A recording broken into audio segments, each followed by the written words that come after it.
and Dabidozi, I believe we are alive. Let me just check. Oh, God, software. Yes, we're live. Good morning, love sales, hate selling followers. I am joined today by the great man himself, Gill of Sandler Midlands, Sandler Training. Thank you for joining us today, John. How are you, sir? I'm very good, thanks, Nigel. Great to be here. Thank you for inviting me. I could tell you're a professional because you've got like the posh background behind you. You're looking all sick. I've got to do that. I think we get a green sheet and hang it from the ceiling, maybe, or paint the wall green. I'm not sure the missus would be happy with that. It looks very good. Well, John, before we start, we have to strike a pose. So I don't know if you know about Madonna and Vogue. Well, you got to do a pose. It's for the algorithm. So, but we've got a nice pose for Facebook and for the YouTube thumbnail. So after 3, I want you to do your best pout, pose, whatever it is that you do. What do I call it? Smolder. Do a smolder. Right. So 1, 2, 3. Oh my God, man, that's cool. Hey, there are children crying around the world at the moment. Oh my God! Now. Hey, be careful. You might get some. You might get some messages sliding into your DMs later on. Wow, what a smolder. Guys, thank you for joining us today. As I say, I'm joined with John Gill of the Sandler Midlands, and John's going to tell us a lot about his business. So, John, I know you're a busy guy, so we'll get cracking. So, John, can you tell the people watching what you do for a business, please? Essentially, if you imagine business owners who are they're probably really great at what they do, but maybe not quite as comfortable in the selling environment. They may feel uncomfortable about approaching potential new customers, or they don't feel at ease when they're pitching their wares. Well, we help with that. We help them to overcome their concerns, or and to have a system that they can consistently apply in every sales situation, so that they increase their confidence and the results that come with it. Another side of what we do, we also help businesses that are just looking to expand. They may be looking to take on their first salesperson, or 2 or 3 or more, maybe. And we typically find that with business owners, this is a really anxious time because they're used to having that control, and they're concerned about whether the people they bring in will deliver the goods, or will they end up paying them consistently for not delivering a fat lot. So we can help them attract the right people, what to look for. We don't do the recruitment piece, but we can help them find the right people to help their business grow. And I think there's a key thing that you've said there. You said it several times, people. Because let's be honest, and I mean, I don't know if you'd agree with me, but it really is about the person and that, isn't it? Because you can, I suppose, have the best training in the world, but if you don't apply it, well, it's just a bloody waste, isn't it? Really. Absolutely.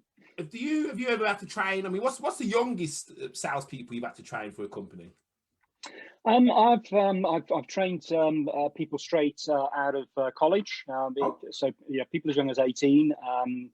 The average generally tends to be people who are either grads, so come through a graduate program and are just starting their rounds of the business. And were they malleable? Were they kind of receptive to your mystical skills and powers, or were they resistant? Like, yeah. I remember when I was between 18 and 21, and I was not very malleable myself. So. Yeah, we knew everything, mate. At 18 and 21. Absolutely. Absolutely. What do you mean you've never lived? You've never been 21. That is very true. That is very fantastic. True. No, in the main they are, but there can be some challenges along that front. Oh, that's fantastic. So guys, if you've got a company you're looking to grow, you take on salespeople, improve your salespeople. Salespeople can be improved. then you need to get in touch with John. He is the man who can definitely help you with that. So John, I mean, tell me, is it so with Sandler Training, is it like a franchise? Are you like an agent? I mean, how does it kind of work? Because Sandler Midlands tells me that you've got one hell of a big area. What? It is a sizable area. It is a franchise. And you just you hit the nail on the head with what you said a minute ago, which is it's around sort of consistency in people and really adopting what you learn and using it every day.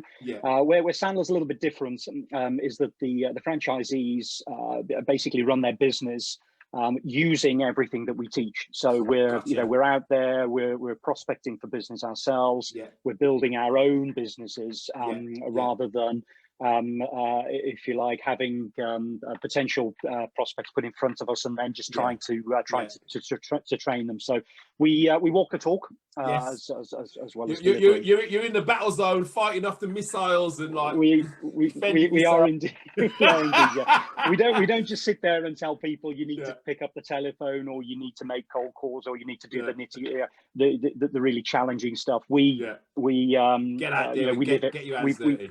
We've done it, we do it every day too. So it's not do as I say, it's do as I do. And I imagine that you, obviously, I imagine you like selling, or as I call it, you like having conversations with people who potentially you may be able to help.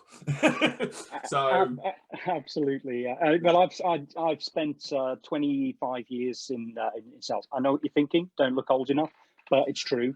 Well, I was going to say, sir. I mean, maybe 29, maybe heavy paper round 32. But it was all uphill, mate. It was all uphill. I had one of those. I do. I love it. I love the whole everything to do with sales, because it is, when it's done properly, it is about helping people overcome a challenge. Yeah, it's all about conversations in my book. I mean, obviously, I do something similar to yourself, but for me, unless you're selling double glazing or kitchens, it should be a conversation where you actually don't do much talking or as little talking as possible, because you're asking questions to uncover needs. But I was having a conversation. In fact, I was doing a post about this because my son does. He works for one of the energy companies. He was saying to me, "Dad, I did 2,000 calls last week." I was like, "What?" Yeah, 400 a day. He speaks to 35% of people, 700 people a week. He got 11 sales. I was like, "How much is it?" And then I asked him why. And it was very, very apparent very quickly why. Because he just talks really fast and he doesn't pause and he doesn't ask questions and he doesn't get engagement from the customer. He's like, "Hello, my name's Lewis. Power, more power, power. Slow down. So, why Sandler then? I mean, so obviously you had your corporate, I imagine you had a corporate role, company car. I did. Sharp suits you could bloody cut somebody with. Why Sandler? Why did you decide that Sandler was the way to go for you? What inspired you to go with Sandler? Why not one of the other training organisations? Well, I came across Sandler some years ago in my corporate world, and the thing that struck me about it was that it's more about reinforcement training. So you'll have been here, Nigel. We've all been there. I've attended over the years countless training courses. Hours and hours, hours and hours of seminars. I've read more books than I care to mention on the subject of sales and selling. And there is one consistent fact, is that you learn something. It's great for in that moment, and you think, my life is going to change. I'm going to apply this. I'm going to get stuck in. I'm a new man. Brother. And then for a short period you do, but then eventually you just start to lapse back into your habits and what you were doing before. And what struck me about Sandler is the reinforcement element of it. So we don't work with people one-offs. We can do one-off sales training, but the focus of what we do is we work with people consistently over a period of time. And we make sure that they integrate what they're learning into their business daily, weekly, monthly. It has to become a habit, doesn't it? Habits is exactly what it is. Nothing wrong with some reinforced training. I mean, again, it's something I've done recently with a few of my students, because people like shiny objects. They like new things. We're all golden, really, aren't we? My precious. And so, like you say, they do some training. They're like, yeah, they do it, and it's sexy for a bit, and then flash it a little ball. Oh, they see this shiny ball and they chase it, and they forget that, okay, this was working. Let me do this, and you have to kind of pull them back. You know. I imagine you have conversations like, "Why aren't you pausing anymore when you speak to people?" And they look at you and go, "Ah." Yeah. Is that nervousness coming back? Is that? I suppose, again, going back to that, when nervousness kicks in and the subconscious says, "Hey, I'm going to protect you," it wants you to do things as quickly as possible so you get it out of the way, which is the wrong thing to do in sales, as you know. Fantastic. I tell you what, it's really interesting. And people watching, if you are struggling with sales, John Gill will look after you, man. He will look after you. He knows his stuff. He's a nice guy. You can see that. He'll look after you. Right, sir, tell me. So how long have you been doing Sandler? How long have you had the... I set up the business in March last year. So great timing. Oh, well, because my next question was going to be, tell us about some of the challenges that you've had to overcome. How have you dealt with this? I mean, because obviously you've gone from corporate, guaranteed, sharp suit every day, having like caviar and all that. Obviously now it's you've got to get out there, do the sword fighting. Obviously in probably one of the toughest economic times probably in our lifetime. Forget the recessions. This is completely different. In the recessions, you didn't have all these closures. You didn't have people sitting at home gathering dust. You didn't have companies saying, "Oh, you guys can stay at home. We're going to pay 80% of your money." How have you kind of coped with this madness? Well, it's certainly been a challenge. I think that I often say to people, it's a good job that I decided to go into sales training and not futurism, because if that had been my bag, I think I'd have been out of business very, very quickly. But I think that it's an analogy that I've often heard in the past, and it's very true. Is, you can't legislate for the conditions. We're all playing on the same pitch, more or less. We've all got and some businesses have thrived through this because of what they offer. Absolutely. And a lot of businesses are struggling. But I think that for me, Nigel, I think that what we do is probably more important than ever, because it's often said that sales are the lifeblood of any business, and they absolutely are. And I think that when the going is good, and I've seen a lot of businesses like this, sales almost can look after themselves to a degree, because it's almost a little bit too easy. It becomes a frequent cycle, doesn't it? Yeah, absolutely. But now during these times, you've got to roll your sleeves up. You've got to get in there, and this is the biggest differentiator that really attracted me to Sandler was it's all about the behaviors. So a lot of sales training traditionally focuses on techniques. So we'll teach you how to do this and this and this. Yeah, and that's all well and good, but it's all about the mindset, and the people who succeed, in business, in sales, whatever walk of life, have a set of behaviors that they that they stick by, and they do every day, regardless of how they feel, regardless of your son, for example, making 400 calls and getting 11 11 sales. It's being able to pick yourself up at the end of that and say, right, tomorrow's a new day, we start again. Absolutely. I couldn't agree more. Challenges come every day, and it's definitely how you respond to them. And a lot of the time, a challenge is actually an opportunity, but it's having the mindset to be able to flip it and kind of look at it in that way. I suppose you're either glass half empty or glass half full. My glass tends to be like 3/4 full, but hey, not everyone can be the same. Well, if you're gonna have an attitude, you may as well have a good one. Yeah, buddy. I tell you what, mate, it uses up less energy as well when you're happy. Yes. If you ever notice anyone who's in a bad mood, when they finally get round to speaking to you, they always say, "Oh, I'm tired." You know why? Because they've been like upset all day. You got to how many muscles you got to use to frown? You know what I mean? Be positive, man. What's that song? Don't worry, be happy. That should be our theme tune, John. Actually, tell you what, next time. I love it. This is the new question that I introduced this week, actually. So I'm going to ask you. You haven't got to answer this, but I'm going to ask you anyway. You're thinking, oh my God. Tell us one thing about you that not many people know about. Nothing that could break relationships, but I think that's a good question. I think for me it's and this would surprise a lot of people who sort of know me but don't know me well. Yeah. I'm actually a bit of a closet introvert. So okay. It's not my natural my natural situation to be gregarious or outspoken. Well, I mate, tend to be quite quiet. Well, thank you very much, because you've come on here today, and for someone who understands themselves like you do, because you've just said that, to then step out of that comfort zone and just bat off any kind of, you know what I mean? Thanks for coming on, because it's a big thing, and I completely understand that. Because even though people say, I'm extrovert, I'm introvert, I'm introvert, I'm extrovert, even extroverts have introverted moments.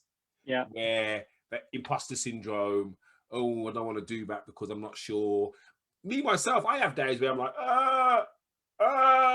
but it's how you fight it off. And I think sometimes it's don't fight against how you feel sometimes. Just, yeah. You know what I mean, be in the moment, accept what's going on, take a step back. And like you say, tomorrow's another day. So all your friends you've met down the pub, and you're like, singing football songs and that now, they're like, so that's not really you. Probably, yeah. Oh, fantastic. Guys, revelations. John's just told us some serious secrets, so you know what I mean, but I completely understand where you're coming from there. So John, if somebody was crazy enough right now and decided they wanted to set up a business, I'm joking, what advice would you give them? What were the kind of 2 or 3 pearls that you'd say, right, sure, you've done at least this, or you've done at least this, or something else? Yeah, we've got a couple of things, absolutely, for sure. I would say make sure that you've got your business plan sorted, and I don't necessarily mean a tome of that you use as a doorstop. But make sure that you understand exactly what it is you want to try and achieve in the first 12 months. This was some advice that was given to me. It's really helped keep me on track.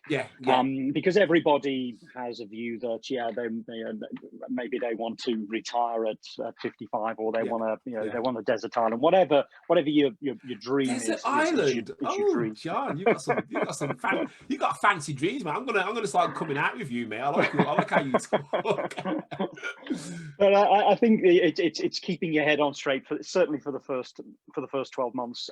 Understanding, again, what your behaviours are, how many calls, how many appointments you're going to need to get what revenue you need to be achieving in order to, and this brings me on to the second point, to not run out of cash. And my advice to anybody is, if you are still currently employed and you're thinking about setting up your business, I would stay in employment for as long as you can whilst you get your business up and running, because one of the biggest challenges is managing that cash. And if you're putting that additional stress on yourself of having to pay your bills and everything else whilst you're trying to get your business off the ground, you're going to work bloody hard if you're trying to hold down a job and get your business up and running. But I would hold that for as long as you possibly can, so that you at least are not worrying about, because you'll have enough to worry about. Believe me, you'll have been here, as will a lot of people listening to this,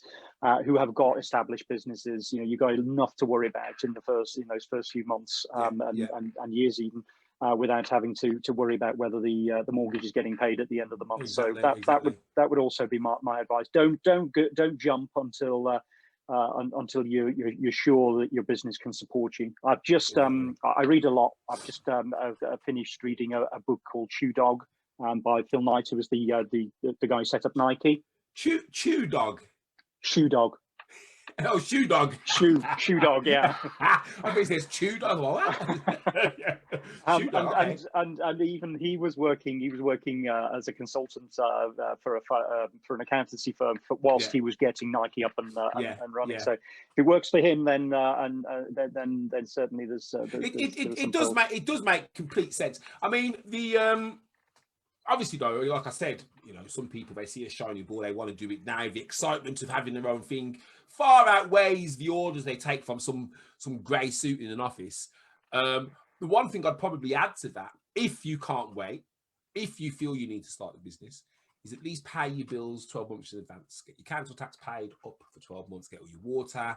If you can afford, put a bulk of money down on your utilities, and obviously your mortgage, depending on what your mortgage is. Make sure you've got at least 6 payments to 12 payments in the bank.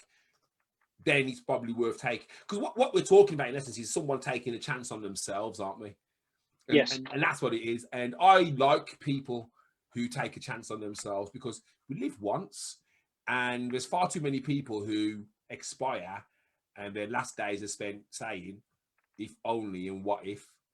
So most certainly be sensible people watching. Don't leave your job today and say, well, Nigel said. Well, I didn't say that. What I said is, if you can't stay working any longer, before you leave, just make sure that you've at least paid in advance what you have to pay out monthly right now. So you're ahead of the game, you're ahead of the curve. The amount of money you need to find every month will be a little bit smaller, but you can then build on that if you can't wait. But John's right. If you can work at the same time and set up the business, then do that. Don't just listen to me. I'm old. What do I know? Right, sir. Is there anything that the people watching can do to help you right now? Yes. So, as with any small business, Nigel, we live off referrals, recommendations. Yeah. So, if anybody likes what they've heard from me today, I run a couple of times a month. I run a free workshop for business owners who are looking at ways they might want to grow their business. Yeah. And it just gives them an opportunity to look at how they approach their sales and what they might do to improve that. Certainly anybody who's interested in this sort of thing, please come along. And you said there's no obligation. And do you have with it being a regular occurrence, do you have like a link that you can share? Is there somewhere that people can find this information and have a look at it themselves? And absolutely, yes. www.midlands.sandler.com/briefing. Okay, but what I'm going to ask you to do, because I know some people, I know some people who can't spell, and briefing will be BREF as opposed to EI. No offense, people watching. In fact, I'm sure that's wrong. That's brevin, isn't it? It's BRIEF. Oh my God, I'm embarrassing. Could you drop the links in the comments on this video? Yes, absolutely. Excellent. Anybody watching, if you watch this video to the end and you do #replay, I will send you a special gift. So if you do want a special gift, a prize, then if you watch this video to the end, then there will be a special gift. #replay watched. That's what I want. #replay watched. And I will send you a special gift. John, thank you so much for today. It's been an absolute pleasure, man. It's really good to kind of speak to a fellow sales Jedi. It's good, and I think people need to definitely, sales is so important for your business, and people. It's almost the last thing they think of sometimes when they're setting a business up. It's like, oh, I'm going to have a pretty logo. I'm going to have a 45-page website. And when they launch, they're like, how come I'm not busy? And they forget they've got to speak to people. Yeah. Obviously, do a bit of marketing as well. So having people like you out there who can help them with sales and with the mind, I think it's help them with the mind and help them to sell, because I think that's probably the way you work. You know, work on that and then everything else follows. Really, really good. So, you know, I do come across some corporates from time to time who, you know, do require what you offer. So most certainly I will definitely put them your way or send them your way so you can speak to them. And excellent. So people watching, thank you so much. Do we have any comments? Let me check, see if we've got any comments. No questions, John. I think you answered all the questions. People are speechless. Speechless. Yeah, what tends to happen with these as well is they get a lot of traction after. Yes, Natasha, hashtag replay watch. Yes, yeah, someone's got that. Okay, I'll be sending you your special prize out. Good grief, man, you're quick, you know. And she says, thanks for the tips. Thanks very much for the tips. So no problem. Are you on Facebook? I am, yes. Yeah, I couldn't find you earlier. What I'll do, I'm going to send you a link to the page, and then just go back to this page, go to the video, and then drop your links in there. Put a little intro. Hi, it's Johnny. Blah blah blah. I run my fortnightly workshops. This is where you can go to find out more information. Put a link to your LinkedIn. Put a link to your Facebook business page if you've got one. Put a link to your website. This is not the time to be shy, sir. Whatever online assets you have, put them in there. There is a method in my madness, and there is a reason, because at some point, hopefully within the next 3 to 4 months, I'm going to start pushing your links out on my other pages as well. So it just gives you some more options to be seen by people who might not have seen you. So the more that you can kind of tell people how to get hold of you, the better it is for you. Because some people have had a platform preference as well. Okay, so no, that's put them all on there, mate. Don't be shy. Don't be shy. I won't be. Excellent. Right. John, don't go anywhere. People, thank you for joining us. Thank you for watching. Like I said, if you do hashtag replay watch at the end, I will send you a special gift. It might be a bit smelly, but you might appreciate it. People, thank you. John, don't go anywhere. See you later, guys.